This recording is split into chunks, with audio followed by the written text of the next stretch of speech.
Bibles. And we are, there you go, Revelation 13. Is it the whole thing? It's the whole thing. So yeah, you got it. Eunice is going to come and read for us. So we're looking at Revelation 13, 1 to 18. The dragon stood on the shore of the sea, and I saw a beast coming out of the sea. It had 10 horns and 7 heads, with 10 crowns on its horns, and on each head a blasphemous name. The beast I saw resembled a leopard, but had feet like those of a bear, and a mouth like that of a lion. The dragon gave the beast his power, and his throne and great authority. One of the heads of the beast seemed to have had a fatal wound, but the fatal wound had been healed. The whole world was filled with wonder and followed the beast. People worshipped the dragon because he had given authority to the beast, and they also worshipped the beast and asked, "Who is like the beast? Who can wage war against it?" The beast was given a mouth to utter proud words and blasphemies, and to exercise its authority for 42 months. It opened its mouth to blaspheme God, and to slander his name and his dwelling place, and those who live in heaven. It was given power to wage war against God's holy people and to conquer them. And it was given authority over every tribe, people, language, and nation. All inhabitants of the earth will worship the beast, all whose names have not been written in the Lamb's book of life, the Lamb who was slain for the creation of the world. Whoever has ears, let them hear. If anyone is to go into captivity they will go. If anyone is to be killed with the sword they will be killed. This calls for patient endurance and faithfulness on the part of God's people. Then I saw a second beast coming out of the earth. It had 2 horns like a lamb, but it spoke like a dragon. It exercised all the authority of the first beast on its behalf, and made the earth and its inhabitants worship the first beast, whose fatal wound had been healed. And it performed great signs, even causing fire to come down from heaven to the earth in full view of the people. Because of the signs it was given power to perform on behalf of the first beast. It deceived the inhabitants of the earth. It ordered them to set up an image in honour of the beast who was wounded by the sword and yet lived. The second beast was given power to give breath to the image of the first beast, so that the image could speak and cause all who refused to worship the image to be killed. It also forced all people, great and small, rich and poor, free and slave, to receive a mark on their right hands or on their foreheads, so that they could not buy or sell unless they had the mark, which is the name of the beast or the number of its name. This calls for wisdom. Let the person who has insight calculate the number of the beast, for it is the number of a man. That number is 666. Off we go. Thank you, Eunice. And Ula is going to come and speak for us today. You've got your camels, buddy. Who have you brought with you today, Ula? These are people we don't recognise. So I brought my mum, Solveig, my wife, Chrissy Mary, and our daughter, Ronja. Brilliant to have you guys. Go and have, I'm sure they won't mind having a little hello. And Ronja will go like that. Fab. Can I pray before we start? Father God, bless Ula right now for the next 20 minutes, half hour or so. Bless him and bless what he has to say. Speak through him and bless us with that. We pray that you would open our hearts and ears to hear what you've got to say to us, and that it would affect us and change our lives, because it is your word and it is your living word. Amen. Amen. Thanks, Josh. Half an hour with this chapter. That's optimistic. You ever feel like a salmon trying to swim upriver? If you're a Christian this morning, do you ever just get fed up with resisting the world? We know, don't we, if we're Christians, that we're supposed to be different. We're not meant to be like the other people around us. We're not meant to have the same values as them, the same standards of behaviour. There are things, if you want examples, like abortion or euthanasia, promiscuity, materialism that the people around us celebrate as good, which we condemn as evil. And they condemn as evil the things, like biological gender identity, chastity, worship of one God, or even evangelism, sharing your faith. They condemn those things as evil, which we consider good. And wouldn't it just be easier to give it? To go along with it? Wouldn't it be easier to just wave all the same flags as them, to speak well about the same celebrities and ideologies as them, to just accept, without any complaint, the same laws as them? Now, most of you in this room are at an age where you feel this more keenly than ever. In a way, the next few years are critical to you. You want your peers to like you. You don't want to stand out. No one wants to stand out. You don't want people to call you a bigot or a transphobe or to call you intolerant because you say that Jesus and only Jesus is Lord, and that because he's Lord, he's the one who tells us how to live our lives. So when the whole world, it seems, is pitted against you, and I know some of you've experienced this at school, when you feel like the only salmon swimming upstream, you might start to doubt the course that you're on. And you'll wonder if what the world says about Christians is, after all, right. Are Christians just people on the wrong side of history? John wrote Revelation, or I could say Jesus through John wrote Revelation to people who were wondering exactly the same things. And to encourage them to hold true to their course, to keep jumping up the waterfall no matter how many times the water knocks them back, he shows them and us 3 pictures. A dragon, beasts, and Babylon. And really, though we read from chapter 13, we're looking at chapter 12, chapter 13, and chapter 17, and hopefully giving you keys to just read the whole of this book. Now, before we go any further, we've been sort of mentioning ideas around this, but I just want to say a little bit about the style that John is using here and uses throughout some of these other chapters that we've been looking at. Well, all of these pictures, and they are pictures, have a corresponding reality. None of them are meant to be taken literally. I know we had that question in the question box. Is this figurative or literal? These are not meant to be taken strictly literally. He's not imagining that there is really a dragon or chimeric monsters or an unfaithful woman riding a monster. And his original audience aren't meant to be imagining that either.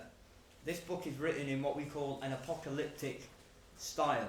Now, we thought about that word already on Sunday morning, but in the first century, apocalyptic was a style of writing. Like we said, it reveals historical realities using symbolism and picture language, just like in the book of Daniel, other passages of the Old Testament, and a whole set of other widely read literature that Jewish people were reading around the time that John was writing. You won't find an apocalyptic section of your local library, but this was just a commonly read style of literature that's kind of gone out of fashion these days. Now, this style has a logic all its own, and in the same way that political cartoonists these days have shared visual language to draw on to represent certain ideas that everyone reading them is supposed to understand, because they're calling on all the same cultural references, like Josh was saying, the same I am your father references that everyone gets. The references in apocalyptic literature aren't meant to hide truth, although it seems a bit opaque to us, but to reveal it. This imagery, in fact, is meant to speak its message to our hearts much more powerfully than if John had just outright stated what he meant to communicate. If he'd just written the points that Matt gave us yesterday, true as they are, it wouldn't have landed with the same weight as hearing all the description of the 7 seals and the trumpets and the bowls. It's not meant to give us the mystic roadmap to the end of the world. It's meant to help us understand the times that we live in now. so that we, whenever we live, can live faithfully for Jesus. So let's jump in. If you've got your Bible, if you want to flick back to chapter 12, that's where we're going to start. Let's start with the dragon. Now, dragons in ancient cosmology are almost always representatives of chaos. So you think, what's this dragon meant to be? The dragon means chaos, evil, death, and destruction.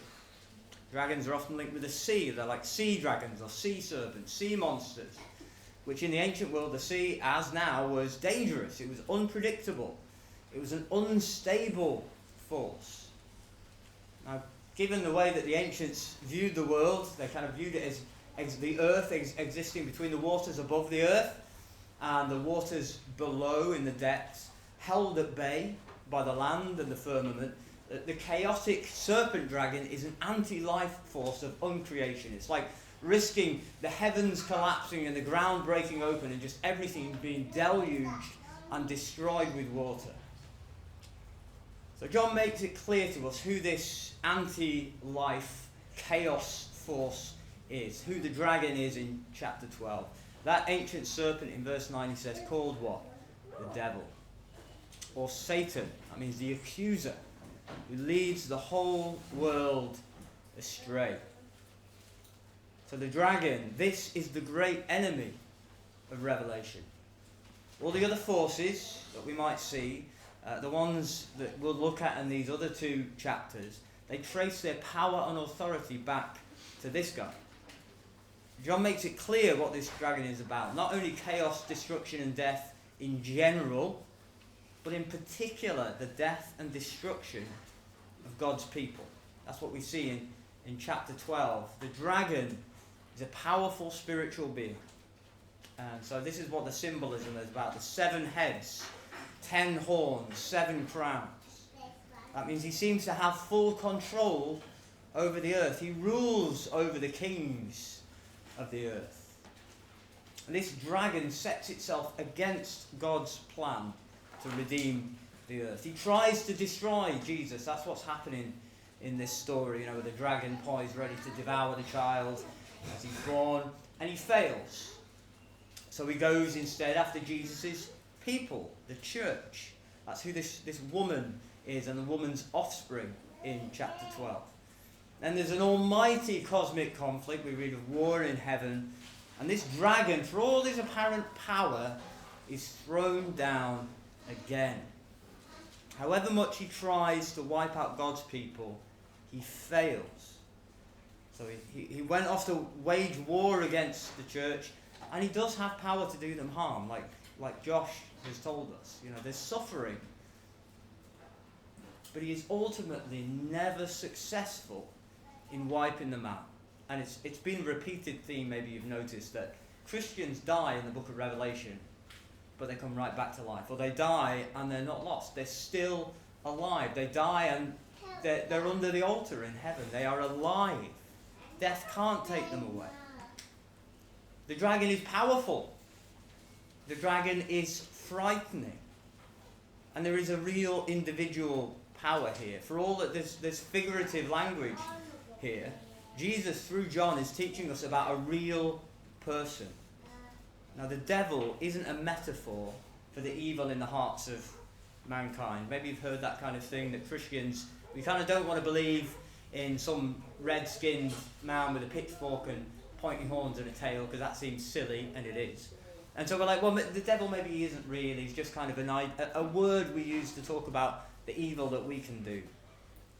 But that's not what's being talked about here. We're talking about something real, something genuine, a real person, a real spiritual being, a being with thoughts and plans and an ability, though we don't understand it, to influence the world. Now, this is important to understand. It's a repeated thing, isn't it, in the book of Revelation. This takes discernment. This requires a mind of wisdom. Knowing about the dragon, you see, helps us understand all the rebellion that we see in human society. It helps us understand that it has a source. We can trace it all back to him in some way. there is a side opposed to God in a cosmic war. Now, you might work through agents and proxies, but all of the suffering that Christians experience for Christ finds its place in this story, in this battle. Christians have an enemy.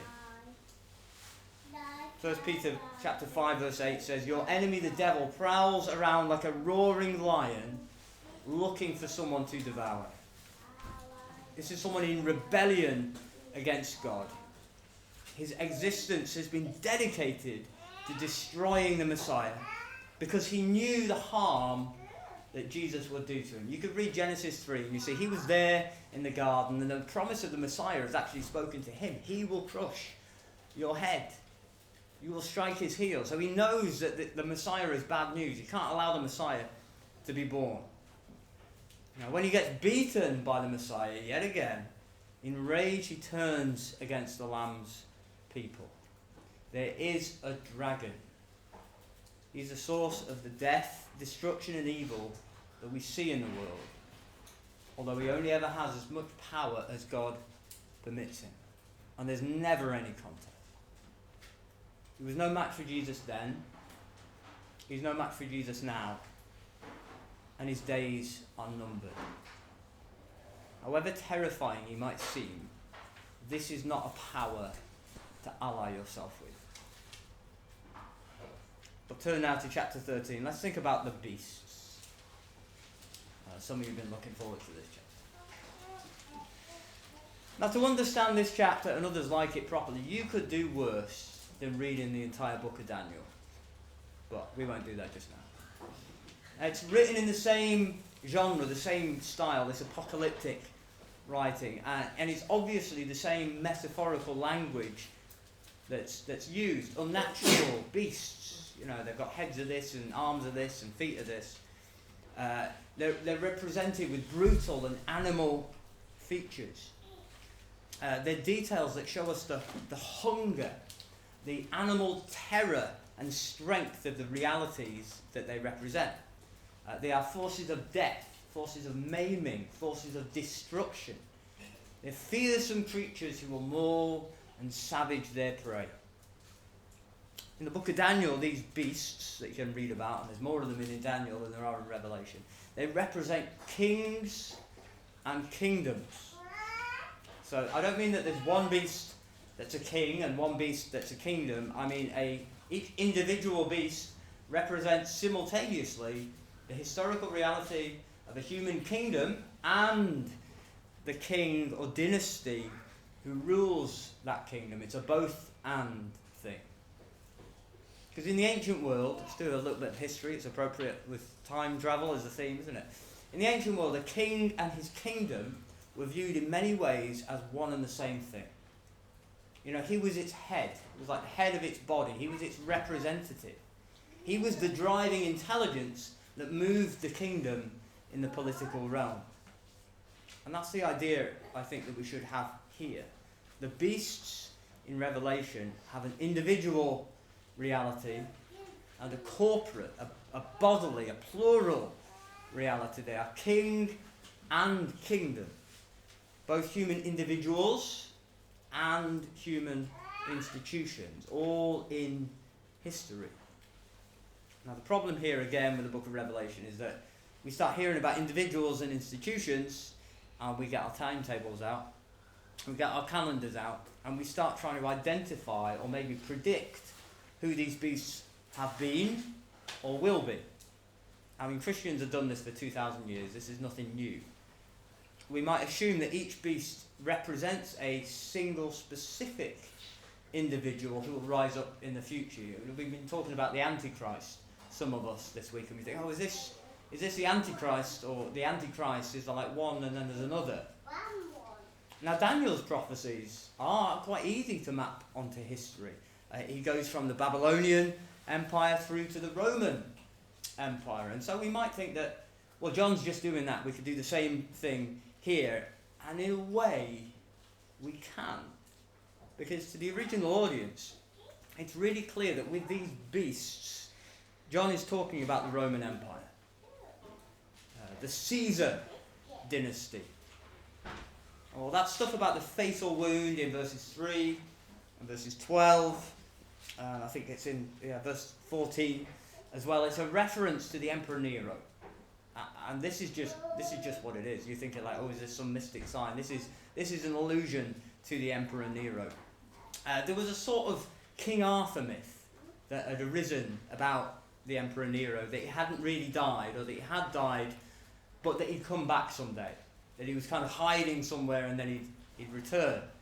And for many in the ancient world, that was a terrifying prospect, especially for Christians, because until the Emperor Diocletian, Nero had been the fiercest persecutor of the church. He was bad news for Christians. You might have heard of some of the things. He'd set Christians on fire to illuminate his parties. He'd throw them to the animals. He got them blamed for the Great Fire of Rome, so that kind of mass riots would break out, killing, lynching Christian people. In fact, the number of the beasts, because I know you're wondering about it, we're going to get some questions about it. That verse 18 is actually a clever little bit of Hebrew numerology that spells Nero Caesar. 666. Now, let's do a quick bit of numerology, because I know Brian and I like this. The perfect number is 7, and God is Trinity. 7s and 3s. There's loads of 7 and 3s in the book of Revelation, isn't there? 7, perfection, 3, God. So what does 666 mean? The number of a man. It's like, if God is perfection and he's 3, 666, this is the best mankind can offer. An unholy trinity, just imperfection. Just never quite meeting the mark. Never quite being strong enough or powerful enough. That's what it means by the number of a man. This Emperor Caesar, Nero, he's just not quite it. He's not all that he thinks he is. All he can hope to achieve is failure. It is a massive diss against the Roman emperors. And in a way, these two beasts, and I think we see this a lot in Revelation as well, while we're still thinking about numbers, when there's two of something or there's twice something, it's just like there's, two different sides of the same coin, a double reality, more than you need. They represent one and the same entity. Two beasts, one thing. Imperial Rome. Kings who were worshipped as gods. And this is really interesting in the book of Revelation. The cult of emperor worship was especially strong in Asia Minor. It wasn't such a big deal in Italy, because they were kind of too close. They knew what the emperors were like, but it was really popular in Asia Minor. In fact, there were important temple cults to the emperors in the 7 churches, or several of the 7 churches that this letter was written to. They know what beasts being worshipped as gods, worshipping the dragon. They know what this looks like in practice. These beasts represent imperial power, and they show how that power is leveraged in social, religious, economic, and political spheres. At times, Christians weren't able to trade. You couldn't go to the supermarket and buy your dinner because you needed to worship the emperor to participate. You needed to receive a mark or a seal or a ticket or something to prove that you'd burnt a little bit of incense to the emperor's genius, and you'd worship. And Christians wouldn't do it, so they couldn't get in. This wild imagery then is actually speaking into a situation that first century Christians would understand. It's not only predicting future events, it's showing the spiritual reality behind the persecution that they are suffering now, that they've suffered in the recent past. And it's all at the hands of the Roman Empire. As they've been suffering, they might have started to wonder if they're just being stubborn. The Romans say, why are you being so difficult? Well, what does it matter if you just burn a little bit of incense? You don't even have to mean it. Apparently, I once said this when I was a kid, and I was trying to convince my brother to make good with my parents, and I said, just apologise. You don't have to mean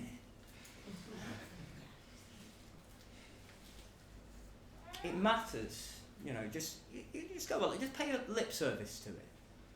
And you think of some of the ideologies that are around at the moment, and a lot of people don't believe, they just pay lip service to it because they want a quiet life. They're like, I don't really believe in all this, but I'll just go along with it because I don't want the hassle of people giving me grief. I don't want to risk losing my job for something I don't really care about. But it matters because the Roman Empire and the emperor who leads it is not just some guy, he is a beast.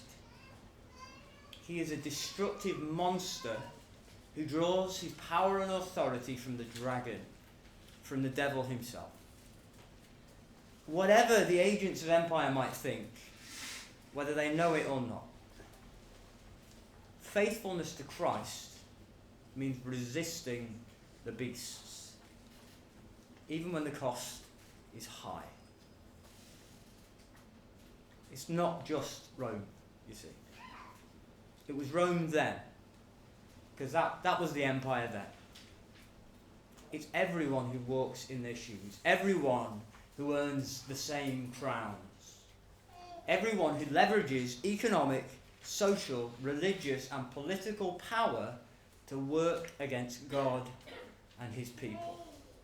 It is every empire, it is every king, it is every president, it is every CEO who works for the downfall of Christ's kingdom. But thirdly, if you want to flick over to chapter 17, let's think about Babylon. Now, in a way, this is the same idea represented by the beast, maybe from a different angle, slightly different perspective. Because if you read the description of Babylon in chapter 17, this woman riding the monster, it is obvious in a first century context that this is Rome. Short of just saying, I mean Rome, by the way, John is making it as clear as he possibly can that this is Rome. The beast is mentioned again, and those 7 hills, that was Rome's most notable geographical feature. It got called, I think, the City of 7 Hills. In verse 18 of chapter 17, he says, the woman you saw is the great city that rules over the kings of the earth. Now, if you're writing in the first century, who's that? That's Rome. It's really obvious. And this is how we see how powerful apocalyptic literature can be. Because the Christians, in these 7 churches, the Christians who read this, they would have been tempted in their daily lives to give in to the Roman culture around them. There are penalties for living as a Christian in the first century. You suffer economically. You suffer socially. Like Josh was telling us, you'll be marginalised, you'll be misunderstood, you'll be suspected of vile and immoral acts. People won't just think you're weird, they'll think you're a bad person. At times you'll be rounded up and executed publicly in horrendous and shameful ways. And meanwhile, on one hand, it's like you're going to get in trouble for going against the empire. And the empire is presenting itself as a really good thing. They brought peace. The Pax Romana around the whole Mediterranean world. There weren't massive wars happening the way that they had been doing. They brought wealth. Some people have become incredibly wealthy through the Roman Empire. They brought great technological advances. There's a film that I'm sure none of you have seen, and there's this great conversation in it. What have the Romans ever done for us? And then they list all these things that the Romans have done for them. So frankly, it seems a bit backwards to reject the Roman Empire, because you're rejecting something that is providing so much, and much of it is good. Aqueducts, safe drinking water, and better, safer construction methods, and more durable roads. I wish, we had some Roman legionaries building the Lake District roads, because I think they'd be better and they'd last a bit better than whatever the local council's doing. But the Roman Empire, much as it seemed to offer, was built on idolatry and slavery. Its economy, this economy that was making people so rich, required constant war, a constant source of fresh land and human flesh. If you know a bit about history and the collapse of Rome, it sort of started to break apart. It got so big, and it wasn't able to conquer fresh lands, and then it just started to fall apart. Its economy wasn't stable. When they couldn't beat up more people and gain more slaves to keep their economy going, throwing more bodies on the fire, if you like, it just started to fail. whatever was good about what it offered, it was built on violence, coercion, and abuse. But that wasn't what they put in the brochure. It wasn't what they put in their artwork. In their artwork, and archaeologists have found this, Rome was presented as a beautiful, virtuous, and noble maiden, bringing civilization to the world. An abundance of food. You've seen that horn of plenty, the cornucopia, this, just like she comes and she brings such wonderful gifts of fruit and grapes. It might be hard to imagine, but if you've seen, maybe you've had history, been taught that, and you've seen the artwork of Britannia, who rules the waves, and she's sat there, she's always side on, I think, and she's got a shield draped in a cloth and maybe a spear and a crested helmet, and she's quite nice looking. This is the vision of empire, this beautiful, decent, decorous woman. But in chapter 17, John holds up the mirror and he shows her what she really looks like. She is a cheap, drunk prostitute sat on a monster. She is a mindless force for destruction being used by powers who don't care about her. Now, if you're a Christian in Sardis or Philadelphia or Ephesus or wherever, and you're tempted to give in to Rome, you're tempted to just go with the crowd, to, maybe you'll keep worshipping Jesus in your heart, but you'll just tone down your Christianity a bit, and you'll try and keep it secret so you become more acceptable to all the good Romans around you. And if you're tempted to do that, this picture is meant to bring you up short. It's like slamming on the brakes. Because this is what lies under all the propaganda. The glorious, progressive reality that they claim to represent. It is cheap, it is nasty, and it is ugly. This is not a horse to hitch your wagon to. And as with the beasts, this isn't just about Rome. This isn't all past and done and gone. Because John doesn't say Rome. He calls her Babylon, doesn't he? Now, obviously, if you know your Bible at all, that refers to the historical empire, the Empire of Babylon, that finally ended the Jewish monarchy. You can read about that in the Bible. They destroyed the temple. They started the final exile, because there were two kind of stages of exile, really. There was the Assyrians came and they trashed the north part of Israel, or the northern kingdom of Israel, and then some years later the Babylonians came in and they finished the job and they beat up the southern kingdom of Judah. But this is more than just them. This is all human empire in rebellion against God.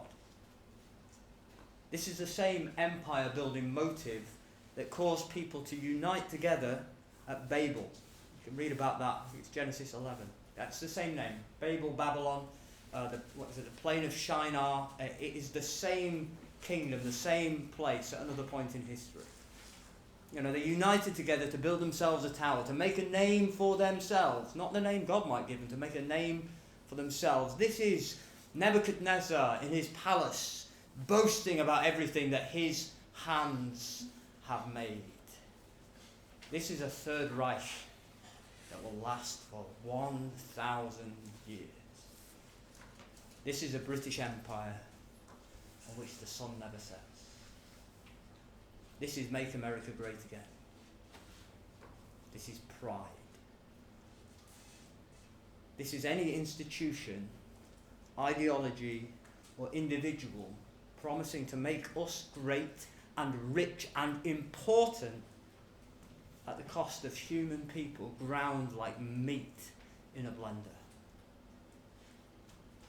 It's the empire of human self-sufficiency, shaking its fist at heaven, beating its chest even as it beats the poor and the weak and the downcast.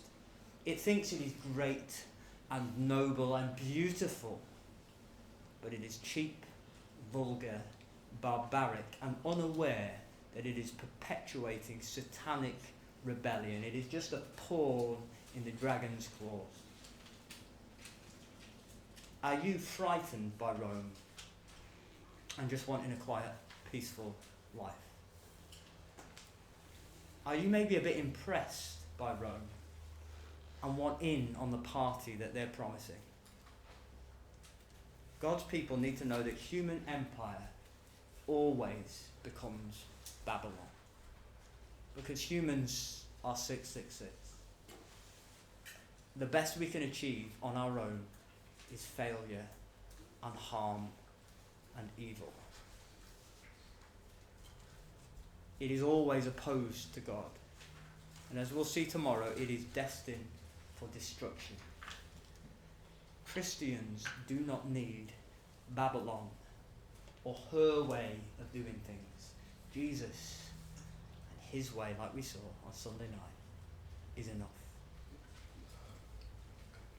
When Christians start to suffer for being Christians, our natural, and it's a natural response, isn't it, will be to try to get away from and avoid that suffering. If you burn your hand on a flame, you don't put it back in, do you? You want to get away from that flame. You want to run your hand under a cold tap. And to avoid suffering, we will be tempted to compromise. We need to understand what the causes of our persecution are. And it isn't, John says, that we are on the wrong side of history. Far from it. It's that we have an enemy, the devil. And that enemy is at work within human society. He is giving authority to kings and kingdoms, to individuals and institutions who will enact his destructive will against creation and all God's people. And they don't necessarily know that they're doing that. They think they're doing something good. But that's the reality.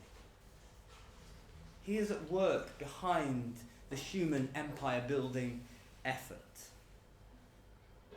It always becomes Babylon, an anti-God force of evil and oppression and death.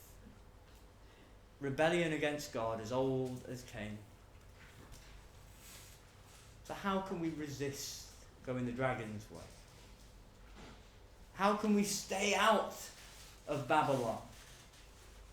Because the benefits of joining in this life seem huge, don't they? Well, the cost of resisting can be high. But if we see the reality behind the apparent attractive outside, we'll be encouraged to resist all the harder. Our suffering is not pointless or arbitrary or a result of our own just stubbornness. It's part of a cosmic battle. And one that we know from the rest of Revelation, where victory is won not by the coercive, destructive means used by Babylon, but through sacrifice. By the blood of the Lamb and the word of their testimony. We resist by imitating Christ and suffering for him. We fight by living and speaking truth. A dragon, beasts, and Babylon. This calls for a mind with wisdom. Can we look through the lens of this book and the pictures it gives us and understand the forces at work in the world around us? And with the knowledge of this evil, encourage us all the more to swim against the flow.